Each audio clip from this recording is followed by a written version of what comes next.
Welcome back to my channel. So I hope you guys are having a wonderful day. Well, I should say night because I'm posting this at night.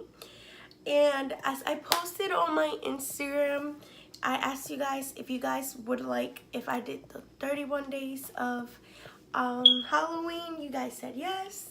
So here I am. And let me just hold on. Okay, there we go. But yeah, everyone voted yes that they wanted to see this. So I'm going to be doing this for the 31 days of Halloween. Well, actually, it's less days now because I missed the first 2 days.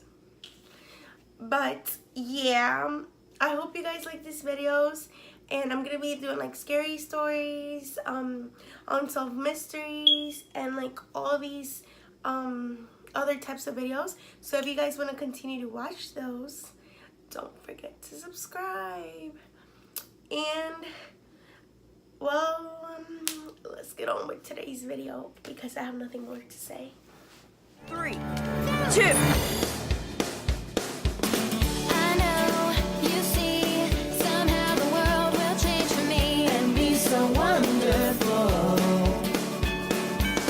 Live life, breathe air, I know. Today's video is going to be about the terrifying case of the Silent Twins. The Silent Twins are Jennifer and Dune Gibbons. They were born in 1963 in Barbados, and they were actually raised in Wales. They suffered a lot, especially with the change going from Barbados into an all-white community. It was very traumatic for them, especially because they dealt with a lot of bullying. It got to the point where their teachers all during school would allow them to leave earlier than all of the other kids because they couldn't handle how bad kids were treating them anymore. They had to be let out early out of class, and that's how it was all their school years. Since they were darker than everyone else, they would make so much fun of them and call them names. Due to the bullying, they resided into the state of silence.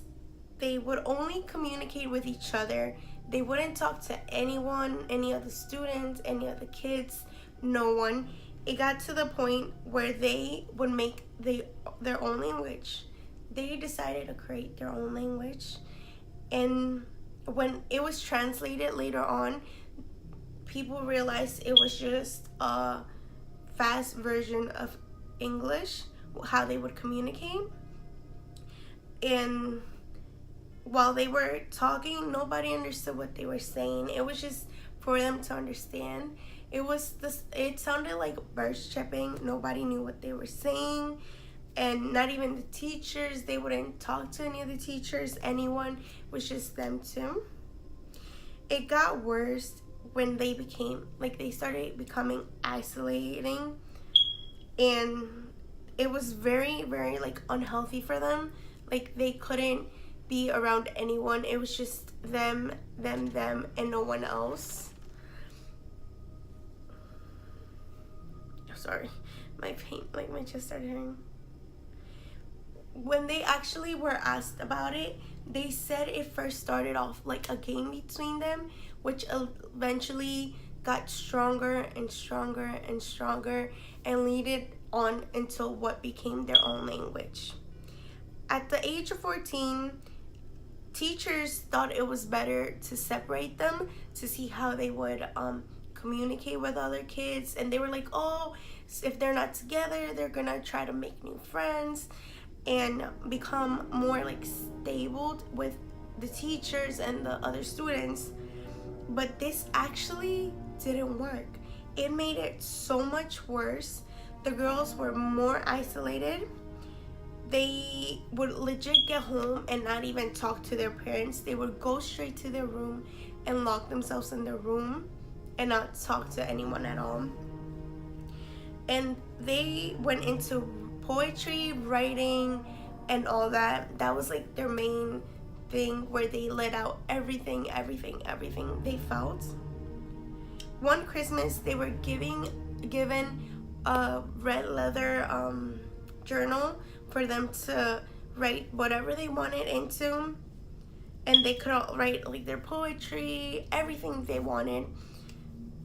But this took a dark and twisted road because some of the things that were in that journal were horrifying. Like, to this day, they like people who read them, it's horrifying what some of the things in those journals were. The main thing you guys should know, because this is later gonna lead into the video, is June was born 10 minutes before Jen. As you guys know, when it comes to twins, there's always one twin that comes earlier than the other one, and there's always like, oh, I get to do this because I'm older, or oh, I get to do that because I'm older. So that's eventually what led into this story. So Jennifer actually felt like less superior than June because she was like, June was born first, so she felt like everyone liked June better. And she eventually got to the point where she made it into a competition between them to see who was better and all that. She felt like Jen felt like June was prettier and that she was smarter and all that, even though they were identical twins. Like, they looked exactly identical. You could not tell them apart. Jennifer just felt very under the shadow of June. Soon after that, June started catching the vibes and the envy her sister was throwing her way, and they later on would talk to each other, but it was more of like a fake type of state where they would talk to each other, but they, behind each other's back, they would hate each other. And they had so much hate and so much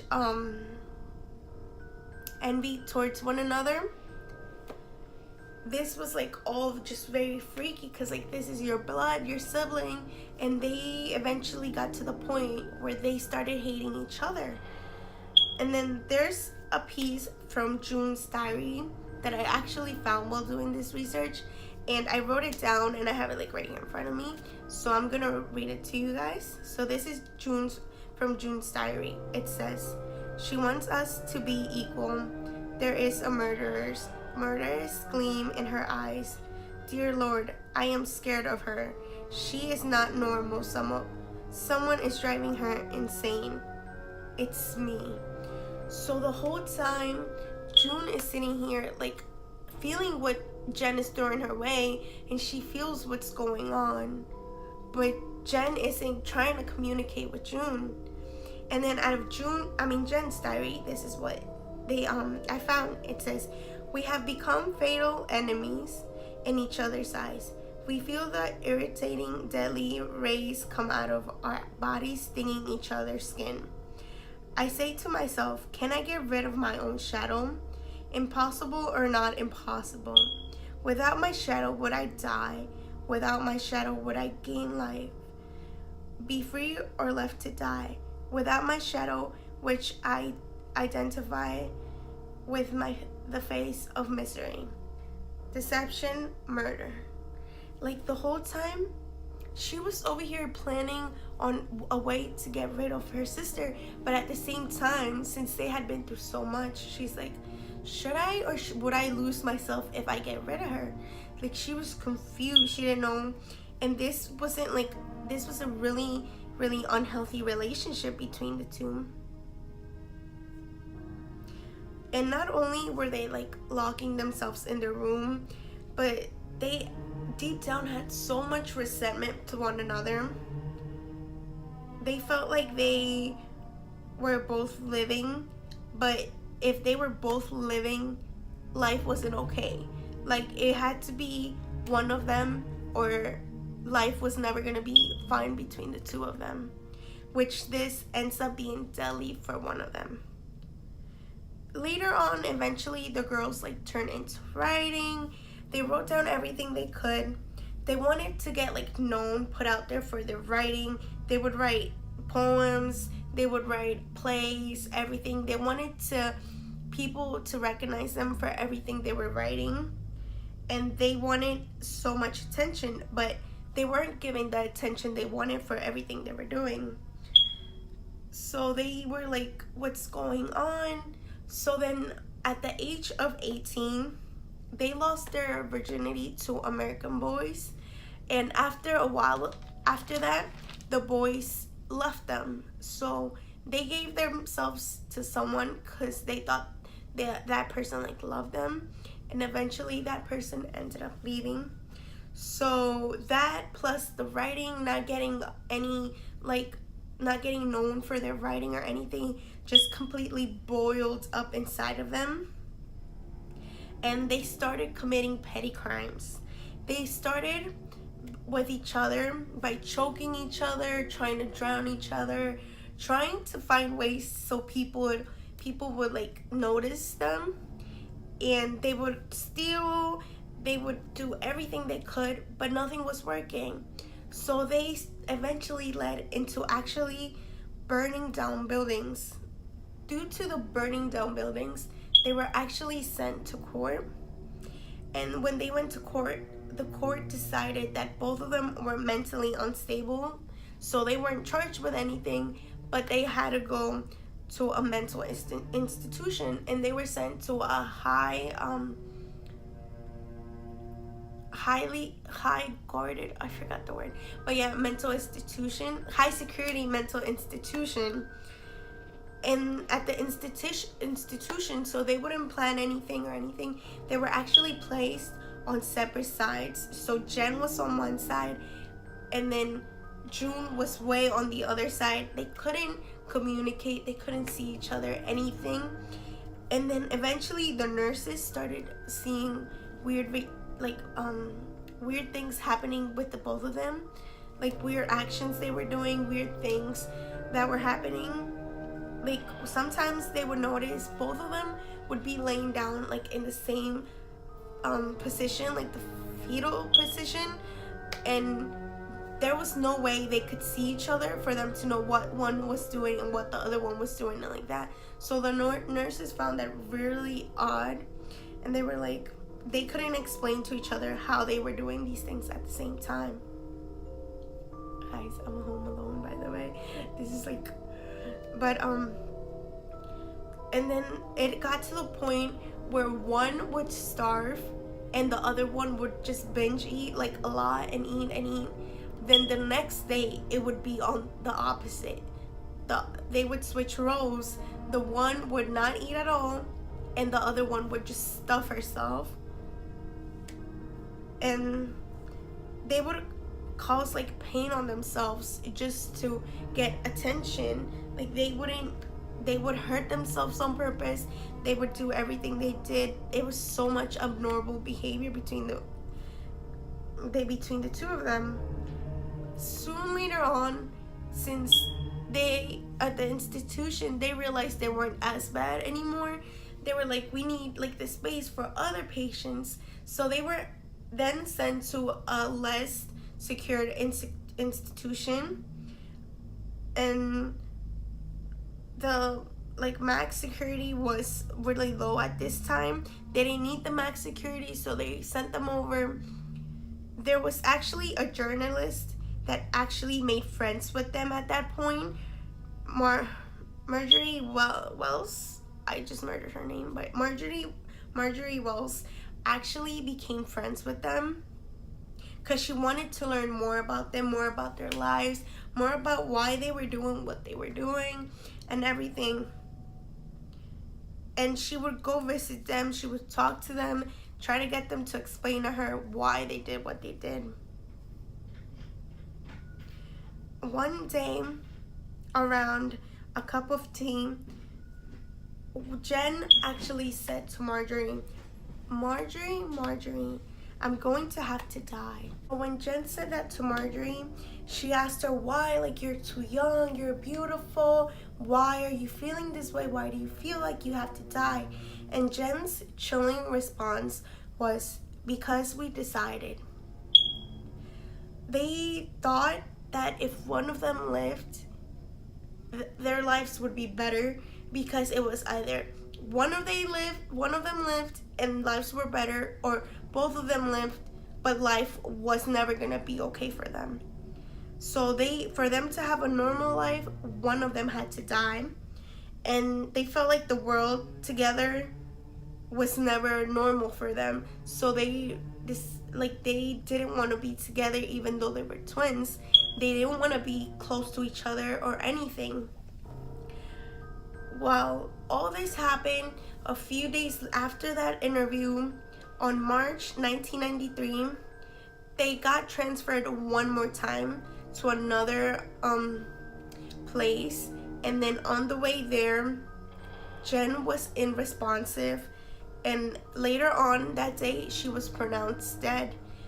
People, they did so many tests on her because they thought she had, drank something. They did so many things because they thought, oh, she committed suicide because she had already threatened them because of what she was gonna do. Later on, the doctor came out and said that no, her death was actually because her heart swollen up so much, it just completely gave up on her. And then they ended up ruling it the cause of death was natural cause, because there was nothing in her body that said she died because she got either poisoned or she died because she drank something or like that. It ended up being a natural cause. One time they actually did interview June after her death, and all that June said was, Jennifer laid her head on my shoulder. She said, I'm going to die now, and fell completely asleep on my shoulder with her eyes open. That is so creepy, just thinking she was acting so normal, just saying what happened, instead of being this is my sister, so what's going on with my sister. She said she just died on her shoulder and she just laid her head on top of hers until the guards until they realized what had happened. Later on, after that, right after the death of everything, June actually was released, because they say that after that she became such a different person. She was fine. She didn't have mental things anymore. She started eating. She started acting right. She was having everything fine. So they ended up letting her leave the institution because they felt like she didn't need to be in an institution anymore. She went back and moved a few minutes away from her parents' house. And that's legit how the case runs cold. And it's just all leads to foul play. For them to think it's better if one of us dies to have a better life than to try and make a good life with both of them. Yeah, everyone was against them and bullying them, but it was two of them. It's not one was alone. They both could have helped each other out to the point where none of them had to die and they would still be living and everything. The most chilling and terrifying thing, I think, it's the headstone they put on Jen's grave, which was actually written by June, and this is actually a poem, and I wrote it down because I wasn't gonna remember it. But it says, we once were two, we two made one, we no more two through life be one, rest in peace. So just hear it. We once were two, we two made one, we no more two through life be one, rest in peace. So now both of them are living life through one of them, because when they both were together, it felt like life was miserable, and now that one is gone, for them life is better. And I honestly believe this is just foul play, because again, they both could have helped each other out and they both could have talked to someone, and none of them had to die. I don't know, guys. This is just such a crazy case. I saw another video about it and I was but I didn't finish watching it. And then I went into and I did all my research. I did everything about them, and that's why this video is late, because I had recorded it yesterday, but I realized I was missing so much. I was I need to go back and redo it. And like I have my little notes of everything in here. Like when I get into a case, I'm going to give you detail by detail. So yeah, alright guys, so that was today's video. I hope you guys like it. I know it's gonna be up a little late because it was all last minute because I had so much research to do, and due to work and everything, I haven't been able to actually sit down and do research because I've been working non-stop these past few days. But I hope you guys like this video. I hope you guys enjoy this. Like I'm gonna keep making more scary videos and all that because it's Halloween. Like this is my month. I love October. So I hope you guys like these videos, and if you guys want to keep on watching and want to see the rest of my videos, don't forget to subscribe. Turn the little notification bell thingy on so you guys get notified whenever I'm gonna upload another video, which should be tomorrow. And I hope you guys have a wonderful day if you're watching it during the day. And if you're watching it tonight at night when it's going up, I hope you have a wonderful, amazing night. And I'll see you guys in my next video. Bye!